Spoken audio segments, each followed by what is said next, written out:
Upon arrival, it can be challenging for us as officials to identify children among adults. In the next minutes, we're going to explain why, when and how to conduct an age assessment that is rights compliant as well as reliable. Assessing whether the asylum applicant is a child or an adult in the absence of documents can be challenging and has far-reaching consequences for the individual. Often children on the move pretend to be adults to continue on their journey or to avoid supervised accommodation. Sometimes those claiming to be children may be adults. An estimation merely based on physical appearances cannot be considered a method of age assessment, since the results are often misleading, especially as traumatic experiences may affect the appearance of a young person. The first rule should be to apply the benefit of the doubt. If we think the person in front of us may be a child, we should assume this to be the case and treat them as such. This triggers the consideration of the best interests in all actions concerning children. A guardian should be appointed to represent the child as soon as possible.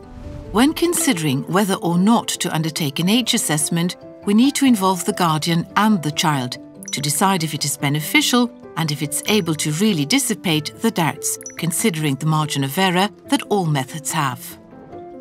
Recognizing results of previous age assessments conducted by other EU states is a good practice, for example in Dublin cases, and avoids the need for further assessments. Before starting with the age assessment, the guardian will help inform the child about the process and how it will be conducted. Information should be adapted to the maturity of the child, and we can verify the child's understanding by asking the child to explain the information received in their own words. Assessing the psychological or social development of the applicant can be used to reduce the range of age in question. We shall select the least invasive methods and stop the procedure as soon as we get conclusive results. If we need to apply several methods to reach conclusive results, EASO proposes the cascade approach. First, apply non-medical methods and then medical methods only if doubts remain. Methods involving radiation are considered only as a last resort. No method involving nudity or the examination, observation or measurement of intimate parts should be used for age assessment purposes. Professionals conducting age assessment should be trained in children's rights and in how to conduct the examinations in a gender and culturally sensitive manner. Then ensure that the safeguards are in place. For example, the guardian is accompanying the child during the process. Information is understood by the child. The age is assessed through the least invasive method from a multidisciplinary approach. Child views are heard.